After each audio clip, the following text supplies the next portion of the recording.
성경 말씀 봉독하겠습니다. 마태복음 6장 25절에서 34절까지입니다. 제가 가지고 있는 성경책으로는 9쪽에 있습니다. 마태복음 6장 25절에서 34절까지 다 찾으신 줄로 알고 다 같이 한 목소리로 한번 봉독해 보도록 하겠습니다. 시작. 그러므로 내가 너희에게 이르노니 목숨을 위하여 무엇을 먹을까 무엇을 마실까 몸을 위하여 무엇을 입을까 염려하지 말라. 목숨이 음식보다 중하지 아니하며 몸이 의복보다 중하지 아니하냐. 공중의 새를 보라. 심지도 않고 거두지도 않고 창고에 모아들이지도 아니하되 너희 하늘 아버지께서 기르시나니 너희는 이것들보다 귀하지 아니하냐. 너희 중에 누가 염려함으로 그 키를 한 자라도 더할 수 있겠느냐. 또 너희가 어찌 의복을 위하여 염려하느냐. 들의 백합화가 어떻게 자라는가 생각하여 보라. 수고도 아니하고 길쌈도 아니하느니라.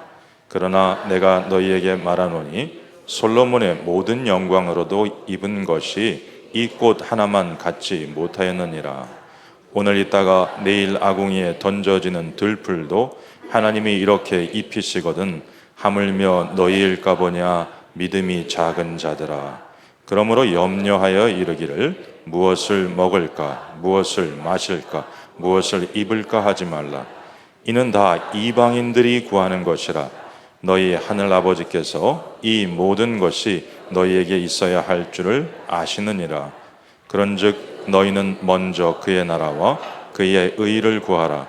그리하면 이 모든 것을 너희에게 더하시리라. 그러므로 내일 일을 위하여 염려하지 말라. 내일 일은 내일이 염려할 것이요 한날의 괴로움은 그날로 족하니라. 아멘. 어떤 한 어린이가 제게 물어봤습니다.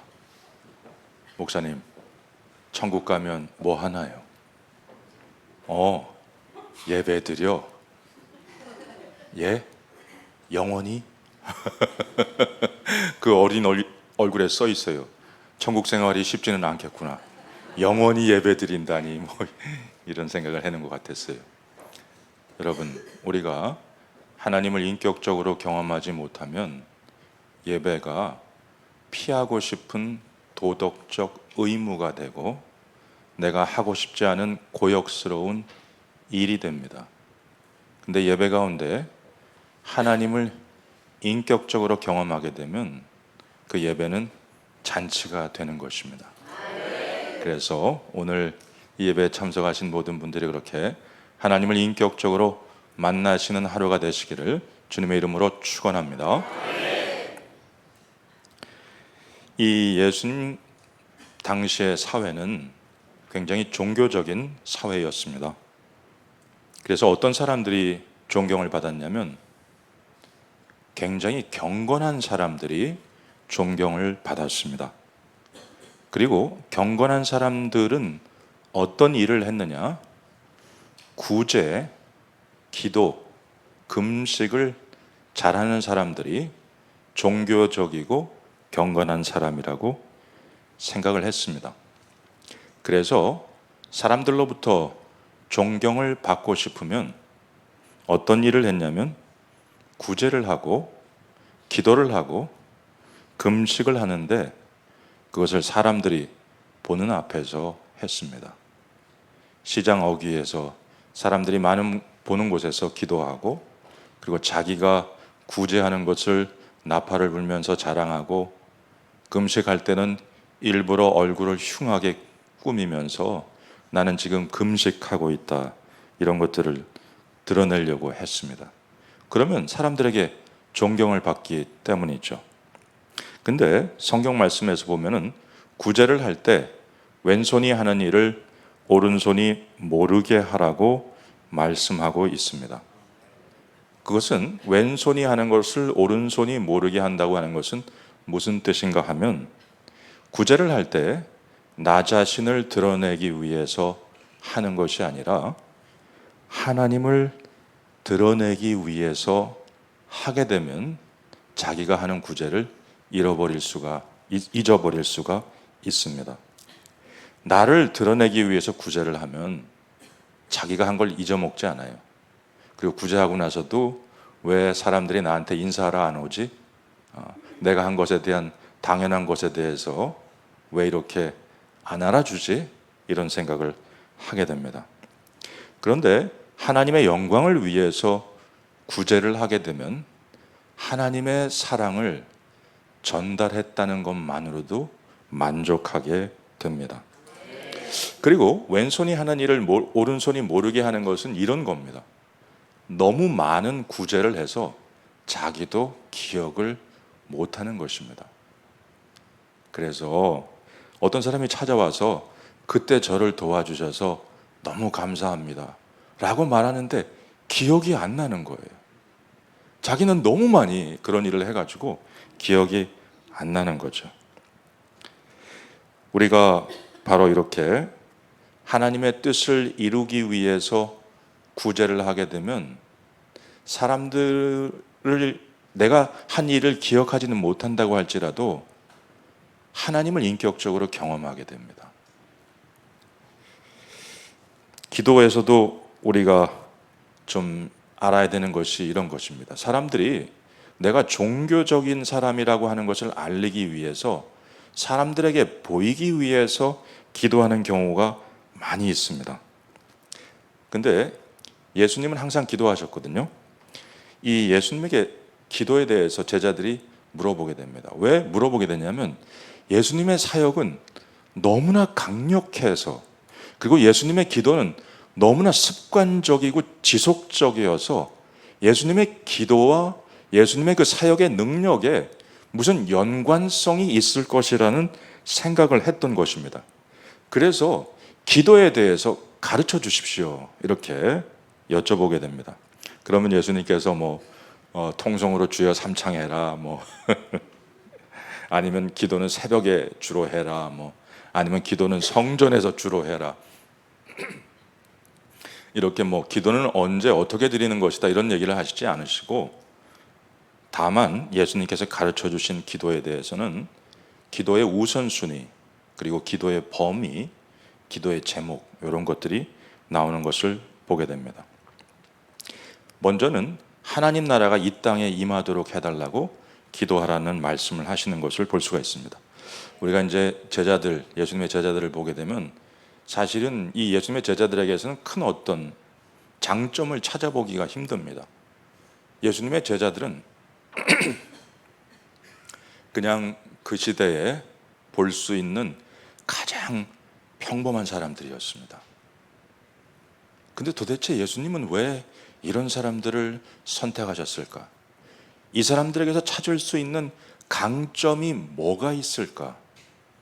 라고 해서 굳이 이 사람들의 장점을 찾게 되면 이런 걸 찾을 수가 있습니다.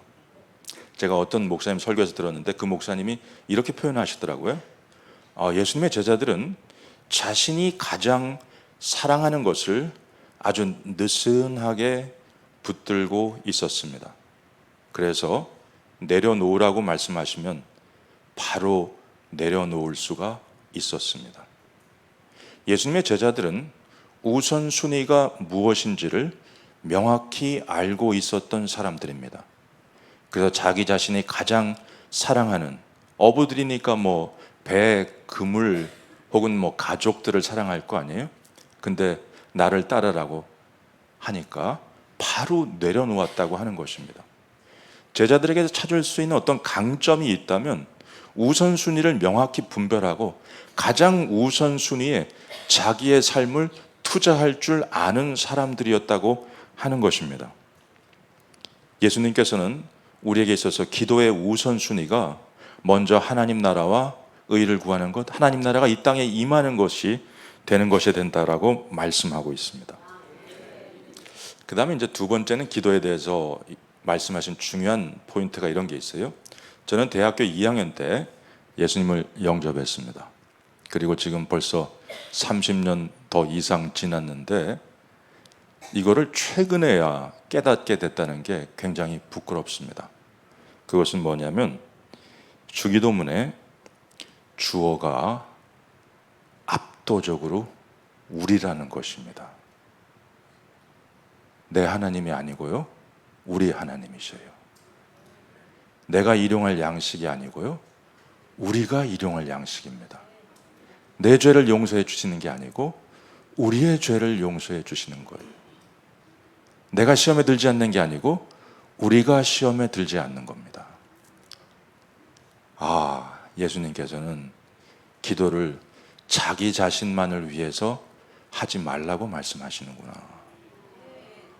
이거를 예수님 영접하고 나서 30년이 지나도록 모르고 있었어요. 그래서 기도는요, 우선순위를 새롭게 하면서 해야 되고요, 두 번째는 나만을 위해서가 아니라 우리를 품고 기도할 줄 아는 사람이 돼야 된다, 이렇게 말할 수가 있습니다. 그 다음에 이 금식하면서 이제 또 사람들이 막 기도하고, 얼마나 간절한 기도의 제목이 있어서 금식을 했겠어요. 근데 그것조차도 자기 자신을 드러내기 위한 용도로 쓸 수 있다는 것입니다. 얼굴을 흉하게 만들고, 나는 지금 금식하고 있습니다, 나를 바라봐 주십시오, 나를 존경해 주십시오, 나는 이렇게 종교적인 사람입니다, 이렇게 말할 수 있다는 거죠. 그러면요, 이런 일이 일어납니다. 자기 자신을 드러낼 수는 있어요. 근데 예수님께서 말씀하신 걸 곰곰이 생각해 보면 이럽니다. 그렇게 하면요, 자기 자신을 드러내는 일 외에 세상에는 아무런 변화도 일어나지 않습니다. 구제나 기도나 금식이나 이런 모든 행위들을, 가장 거룩한 종교적인 행위조차도 사람들은 자기 자신을 드러내기 위해서 할 수 있어요. 그리고 그 일을 하게 될 때 자기 자신을 드러내는 줄은 모르겠지만 세상에는요, 그렇게 하면 아무런 변화도 일어나지 않습니다. 이 자기 중심적인 신앙생활, 기도 생활을 할 때 일어나는 현상이 뭐냐? 하나님의 영광을 추구하기보다는 나 자신의 몸의 만족, 마음의 욕심을 추구하면서 살아가게 됩니다. 그러면서 자꾸 나 자신을 높이려고 하죠. 기도 생활이 하나님의 뜻을 이루는 것이 아니라 내가 높아지는 것이 되는 것이고, 기도를 그런 식으로 이용하게 되는 것입니다. 그런데 이렇게 기도하게 될 때 일어나는 가장 큰 문제는 뭐냐면, 기도할 때, 이렇게 기도할 때, 기도하는 가운데 하나님을 경험하지 못한다는 것입니다. 내가 너무 살아가지고 나 중심으로 나의 만족과 나의 욕심을 채우기 위한 기도를 드리게 되면 제일 큰 문제는 뭐냐면, 하나님을 기도 가운데 인격적으로 경험하지 못한다고 하는 것이죠. 그래서 하나님을 만나고 경험하고 나를 향한 놀라운 계획을 알게 되고 주님께서 주시는 능력과 은혜를 받고, 그런 시간이 기도의 시간인데, 그냥 기도를 열심히 드렸는데, 자기 삶의 필요, 문제, 만족을 위해서 열심히 기도를 드렸는데, 1시간, 2시간 막 열심히 기도를 드렸는데, 일어나려고 기도하고 일어나려고 막 다리가 후들후들 떨려요. 마음은 허전하고. 왜 그렇습니까? 그냥 문제, 결핍, 필요, 이런 것들만 계속 생각하고 부르짖었는데 마음이 편안해지겠어요? 기도는 오래 했는데 도리어 마음이 허전하고 그렇게 되는 것입니다. 바로 이렇게 자기 중심적인 신앙생활, 기도 생활을 하게 될 때 하나님을 경험하지 못하게 되는 게 있고요. 그 다음에 이제 두 번째 경험하게 되는 게 뭐냐면, 돈에 대해서, 재물에 대해서 집착하게 된다는 것입니다. 그러면 왜 그렇게 되느냐? 하나님을 경험하지 못하니까요, 자기 인생의 모든 문제를 자기 힘으로 풀어나가야 돼요. 살아가면서 인생에 큰 도움되는 게 뭐예요? 돈이잖아요. 그러다 보니까 하나님을 경험하지 못했으니까 하나님을 의지하기보다는 재물에 더 집착하게 되는 것입니다. 바로 이렇게 기도 생활을 오래 해도, 기도 생활을 습관적으로 많이 해도 삶의 필요, 문제, 어려움 이런 것들만을 계속 기도하다 보면, 물론 그걸 기도하지 말라는 게 아니고요, 그것만 기도하고 하나님 나라와 의를 구하지 않게 되면 하나님을 인격적으로 경험하지 못하게 되고, 하나님을 인격적으로 경험하지 못하게 되니까 내 문제는 내가 해결해야 되고, 그리고 돈이 제일 큰 힘이 된다, 이런 생각을 하게 되는 것입니다. 이 추석 명절 되면 이제 가족들이 많이 모이잖아요. 그래서 모여서 뭐 이런저런 얘기들을 합니다. 언젠가 명절이었어요. 그때도 명절이어서 뭐 가족들하고 친척들이 좀 모여서 이런저런 얘기를 했습니다. 그러면서 이런 얘기를 했어요. 어떤 연예인이 부동산을 사가지고 몇 억을 남겼습니다. 또 재물을 투자해서 얼마나 벌었습니다. 뭐 이런 얘기들을 계속 하더라고요. 그래서 제가 목사로서 그 상황을 딱 정리해 줬습니다. 그 사람 결국 죽어.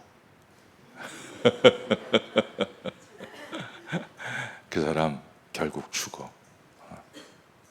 그죠? 우리가 죽을 때 돈 10원 한 장 못 갖고 갑니다.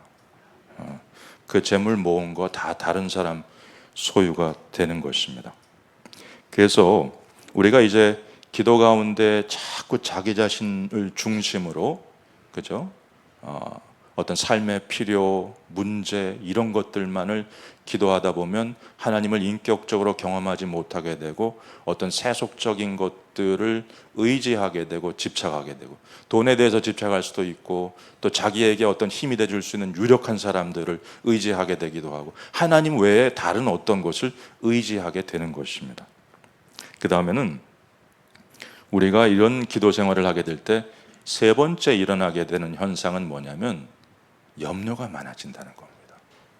하나님을 인격적으로 기도 가운데 경험하지 못했으니까 자기가 문제를 풀어나가야 되잖아요.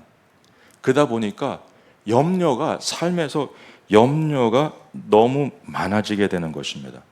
무엇을 먹어야 되나, 무엇을 마셔야 되나, 무엇을 입어야 되나, 더 잘 살고 더 잘 먹고, 이런 것들이 삶의 중요한 주제가 되게 되고, 그 다음에 그걸 자기 힘으로 풀어가야 되다 보니까 염려가 자꾸 생기는 거죠.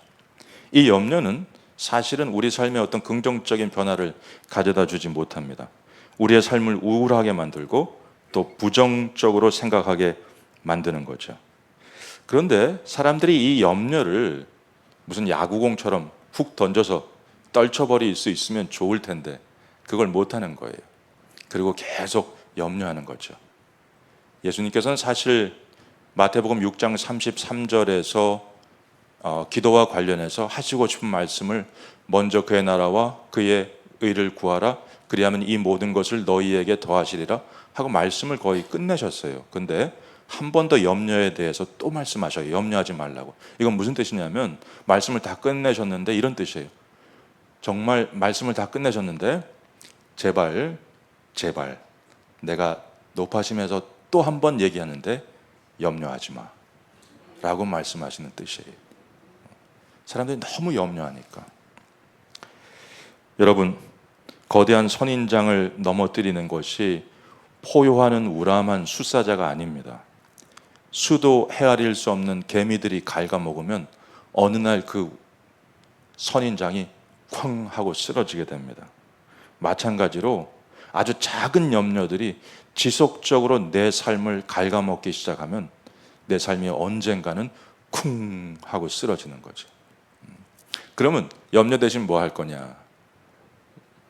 하나님께서 그 세상을 지으실 때 보면요, 하루 일과를 마치고 나서서 보시기에 너무 좋으셨다, 이렇게 말씀하시는 것을 볼 수가 있어요. 염려 대신 뭘 하시면 돼요? 하나님께서 하신 일을 생각하면서 감사하고 찬송하고, 하나님께서요, 그 다음 일을 하실 수 있는 원동력 가운데 하나가 무엇이었느냐? 하신 일을 보고서 좋아하시는 것이었습니다. 그것을 가지고 기뻐하시는 거였어요. 우리 삶의 원동력은 뭐냐? 그래서 매일매일 하루를 감사와 찬양으로 끝낼 때 우울증 같은 거 사라져요. 내일이 기다려집니다. 내가 누워서 자면 내일이 안 왔으면 좋겠다라고 생각하던 사람들도 염려를 하는 것이 아니라 하나님께서 우리에게 보여주셨던 것처럼 하나님께서 하신 일을 감사하고 찬양할 때 내일을 기대하면서 기다리게 되는 것입니다. 여러분, 승리해서 찬양했습니까? 찬양하니까 승리합니까? 찬양으로 승리하는 줄로 믿습니다. 자, 그래서 이렇게 우리가 기도할 때 자기 자신의 어떤 욕심, 만족을 위해서 기도하게 되면 하나님을 인격적으로 경험하지 못하게 되고, 하나님을 경험하지 못하게 되니까 자기 힘으로 뭔가를 풀어야 되니까 돈에 대해서, 어떤 세상에 유력한 사람에 대해서, 뭔가 세상적인 거에 대해서 집착하게 되고요. 그리고 그러면서 자기 힘으로 풀어가야 되니까 염려가 많이 늘어나게 되죠. 저는 염려, 근심, 불안 요것과 관련해서 이렇게 말씀드리겠어요. 우리가 그거 없이 살 수 있어요? 떠나가지 않아요. 근데 염려가 생기면 이렇게 하세요. 염려를 기도의 제목으로 삼지 말고 기도의 연료로 사용하시기를 주님의 이름으로 축원합니다. 이게 무슨 뜻이냐면은 염려 가지고 삶에 염려하게 만드는 문제들을 가지고 기도하기보다는 그거를 기도의 자리로 나아가게 하는 연료로 쓰시라는 거예요. 여러분, 저는 성경 구절에서 이 구절에서 굉장히 은혜 받은 적이 있어요. 뭐냐면 한나가, 그 사무엘의 어머니 한나가 있잖아요. 한나가 마음이 괴로워서 여호와께 기도하고, 이런 구절이 있어요. 한나가 마음이 괴로워서 여호와께 기도하고. 요즘 사람들이 왜 자꾸 무너지느냐? 마음이 괴로우면 폭식해요. 마음이 괴로우면 막 쇼핑해요. 마음이 괴로우면 막 화를 내고 짜증내고 욕을 합니다. 마음이 괴로우면 그냥 무너져가지고 막 살겠다 그럽니다. 어떤 사람은 마음이 괴로우면 포금해요. 근데 한나는 이렇게 했어요. 마음이 괴로워서 여호와께 기도하고. 저는 성경 말씀 보면서 그걸 깨달았어요. 하나님께서 마음이 괴로운 적이 없었던 사람을 크게 들어 쓰신 예를 거의 찾아볼 수 없다는 것입니다. 마음이 괴로운 적이 없었던 사람을 하나님이 크게 들어 쓰신 예가 없었다는 것입니다. 그래서 마음이 괴로울 때요, 그걸 하나님 앞에 나가서 기도하는 연료로 사용하시기를 주님의 이름으로 축원합니다. 그러면요, 우리가 이제 기도 가운데 하나님 나라와 의를 구하는 게 뭐냐? 하나님 나라와 의를 구하는 게 내가 지금 하고 있는 일을 버리고 어디 멀리 선교지에 가거나 아니면 극단적으로 고생스러운 어떤 일을 하거나 그런 게 아닙니다. 먼저 하나님 나라와 의를 구하는 것은 내가 지금 하고 있는 일을 버리고 어떤 독특하고 특별한 일을 하는 것이 아니라, 먼저 하나님 나라와 의를 구하는 것은 내가 오늘 지금 여기에서 하고 있는 일을 하나님의 뜻 가운데 왜 하는지를 아는 것입니다. 하나님 나라와 의를 구하는 것은 어떤 독특하고 유별나고 특별한 일을 하는 것이 아니라, 내가 오늘 이곳에서 하고 있는 이 일을 왜 하는지를 아는 것이며, 그것을 통해서 어떻게 하나님께 영광 돌릴지를 알게 되는 것입니다. 그래서 기도 가운데요, 하나님 나라와 의를 구하면서 내가 지금 하고 있는 일이 얼마나 중요하며 이것이 하나님 나라를 위해서 얼마나 큰 영광이 될 것인가를 깨닫게 되고, 그러면서 그 일을 하다 보면요, 그런 사람들은 당연히 강력하게 하나님께 쓰임받는 사람들이 되는 줄로 믿습니다. 하나님을 경험하는 사람들은, 기도 가운데 하나님을 경험하는 사람들은 그냥 하나님을 경험하고 그 자리에서 끝나는가? 아니요. 기도 가운데 하나님을 경험하는 사람들은 굉장히 강력하게 하나님의 사람으로 쓰임받는 줄로 믿습니다. 그래서요, 우리 기도 제목이 그거예요. 첫 번째는, 하나님, 제가 기도의 범위를 넓혀가게 해주십시오. 오늘 우리 청소년들이 많이 보여가지고 저는 너무 기분이 좋았어요. 너무 감사하고. 제가 이제 진로 문제를 놓고서 기도할 때가 있었어요. 대학교 4학년 때인데 졸업하고 나서 뭘 해야 될지 모르겠더라고요. 그래가지고 매일 하루에 1시간씩 기도하겠습니다. 진로 문제를 놓고서. 그리고 이제 매일 하루에 1시간씩 기도하는 거예요. 근데 이 진로 문제가 기도가 엄청 빨리 끝나요. 그래가지고 하나님, 제가 졸업한 후에 뭘 해야 되겠습니까? 그럼 기도가 끝났어요. 너무 빨리 끝난 것 같아가지고 아버지. 근데 또 하루에 1시간씩 기도하겠다고 이제 작정을 했으니까 이제 막 기도하는 거예요. 김일성, 김정일 변화되게 해주시고, 안 변화되면 그 자리에서 내려오게 해주시고, 남한의 대통령 위해서 기도하고, 담임 목사님 위해서 기도하고, 부목사님 위해서 기도하고, 청년부 담당 목사님 위해서 기도하고, 안 믿는 가족들, 또 친구들, 청년부 그 팀장들, 하여간 그리고 알고 있는 선교사님들, 교회에서 후원하는 선교사님들 막 기도하는 거예요. 1시간을 기도하겠다고 하나님 앞에서 작정을 했으니까. 그래가지고 지금 나는 분명히 전 세계를 휘저었어요. 전 세계를 휘저으면서 기도했는데 시계 보면 15분이에요. 그래가지고 그래도 계속 기도하는 거예요. 이것저것 막 기도의 지경을 넓히면서 막 기도하는 거예요. 근데 저는 기도하다가 진로를 확실하게 알게 됐어요. 지금 요 예화는 우리 청소년들 때문에 하는 거예요. 기도하다가 왜 진로를 확실하게 알게 된지 아세요? 자기 진로와 관련된 기도는요, 할 때 마음이 달라요. 나는 딴 거 기도할 때보다도 다음 세대들을 말씀으로 가르쳐서 세우는 사람이 되게 해주십시오라는 기도를 할 때는 마음이 뜨거워서 견딜 수가 없어요. 그래서 이게 내 진로인가 보다, 그런 생각을 했어요. 우리가 진로를 어떻게 하느냐? 기도해 보면 알 수 있어요. 자기 진로와 사명과 관련된 기도는요, 마음이 뜨거워서 그거 할 때는 견딜 수가 없어요. 그래서 여러분, 오늘 말씀과 관련해서 오늘 말씀을 정리하면서 이렇게 말씀을 드릴게요. 첫 번째, 여러분, 기도의 범위를 넓혀 보시기 바랍니다. 나에서 우리로 좀 넓혀 보시기 바라요. 요즘 북한이 얼마나 큰 문제가 있습니까? 저는 거의 지도자가 거의 광적이다 이렇게 생각합니다. 수해가 일어났다고 그 지역 지도자들을 총살을 하다니.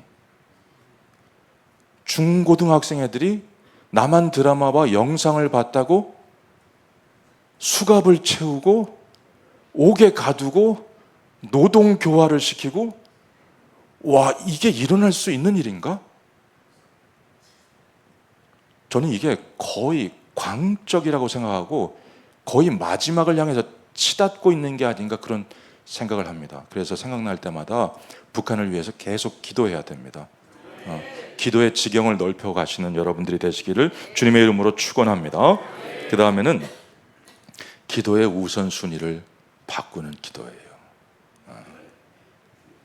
하나님 나라와 그 뜻이 이루어질 수 있도록 기도하는 거죠. 그러니까 주님께서 그렇게 기도하라고 말씀하시고, 그렇게 기도할 때 어떻게 하신다 그래요? 너의 삶의 모든 필요를 채우시겠다라고 약속하시잖아요. 이 말씀을 통해서 우리가 예수님께서 말씀하시는 것을 주의 깊게 들어보면 예수님께서는 이렇게 말씀하시는 거예요. 얘들아, 제발 기도 순서 좀 바꿔봐라. 맨날 먹고 마시고 입는 거, 잘 입고 잘 먹고 잘 사는 거, 더 유명해지는 거, 더 높아지는 거, 이런 것만 계속 기도하다가 기도를 끝내니까 예수님께서 뭐라고 말씀하시냐면, 그렇게 하지 말고 제발 기도 순서 좀 바꿔봐. 먼저 그 나라와 그의 의를 구하면 이런 것들은 다 주시겠다는 겁니다. 그래서 오늘 그렇게 기도의 범위를 넓혀가지고 그리고 기도의 우선순위를 바꾸시면서 그렇게 여러분들이 기도하실 때 어떤 일이 일어나느냐? 기도 가운데 하나님을 경험하는 역사가 있을 줄로 믿습니다. 그렇게 하나님을 경험하는 사람들이, 저는 하나님의 손에 의해서 능력 있게 쓰임받지 못하는 그런 사람을 본 적이 없습니다. 하나님을 인격적으로 경험하는 사람들은 능력 있게 하나님의 사람들로 쓰임받는 줄로 믿습니다. 그래서 오늘 이 말씀 생각하면서 기도 제목 가지고 기도하는데, 하나님, 제가 기도의 우선순위 바꾸는 사람 되게 해주십시오. 그리고 하나님의 뜻을 구하고 그것에 순종하는 사람이 되게 해주십시오. 우리 같이 주님의 이름을 한번 부르고 같이 기도하는 시간 갖도록 하겠습니다.